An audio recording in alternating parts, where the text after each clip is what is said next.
The Catholic Church has entered a new era. For the first time in its 2,000-year history, an American pope leads the faithful. Cardinal Robert Francis Prevost, the former Archbishop of Chicago, ascended to the papacy as Pope Leo XIV.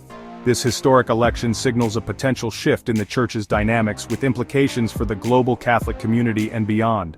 The world watched with bated breath as white smoke billowed from the Sistine Chapel chimney on May 8, 2025. This sacred signal announced the conclusion of the papal conclave convened after the passing of Pope Francis. The conclave, a gathering of cardinals tasked with electing a new pope, had convened under a shroud of secrecy.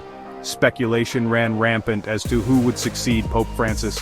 Whispers in hushed tones carried names from every corner of the globe. Would the cardinals choose a successor from the traditional strongholds of Italy or Latin America?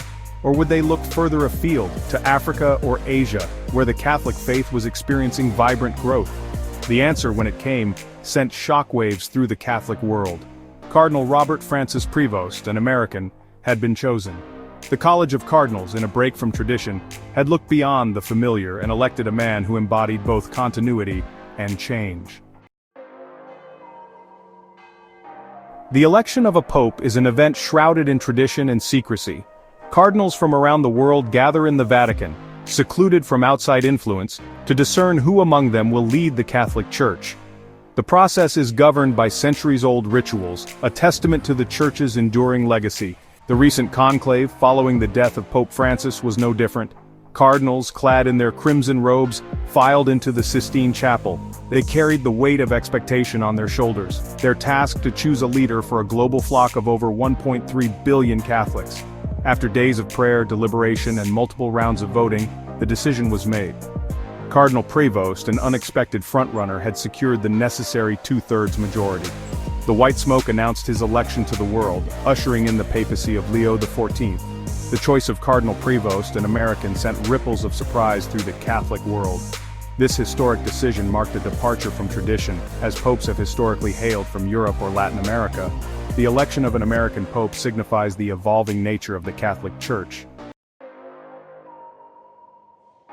Cardinal Robert Francis Prevost, now Pope Leo XIV, brings a unique perspective to the papacy. Born in Chicago in 1955, he rose through the church ranks, serving in various roles.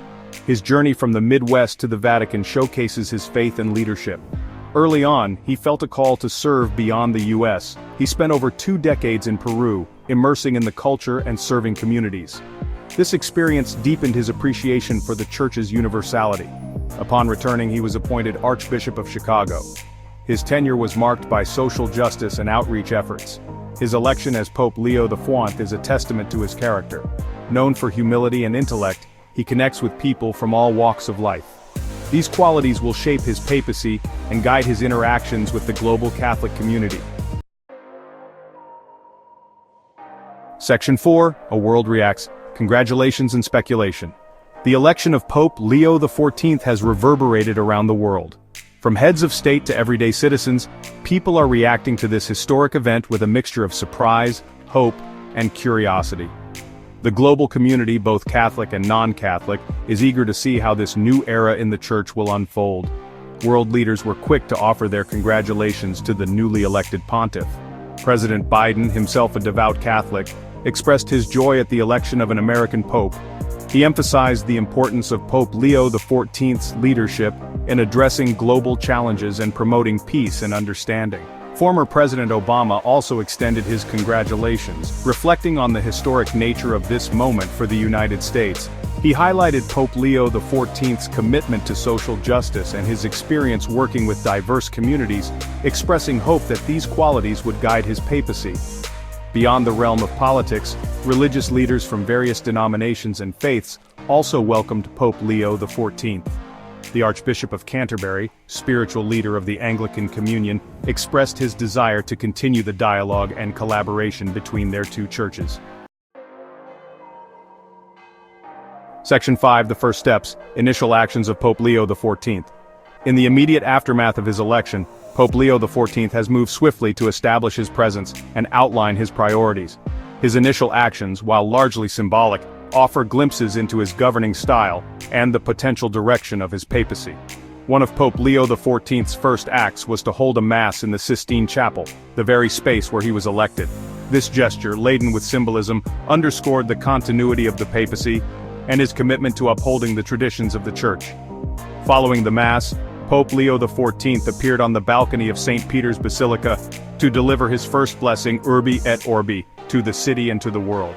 This tradition, dating back centuries, allows the newly elected pope to address the faithful and offer his blessings. In his address, Pope Leo XIV struck a tone of humility and unity.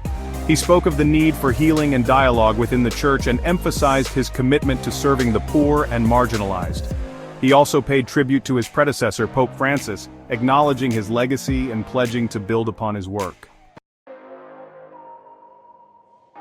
Section 6. A Vision for the Future. Themes of a Papacy. Pope Leo XIV's early actions hint at his vision for the Church. His focus is on dialogue, outreach, and social teachings. He emphasizes a missionary church that engages with contemporary issues.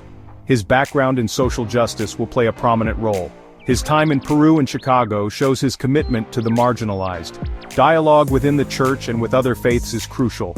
His fluency in multiple languages aids this mission.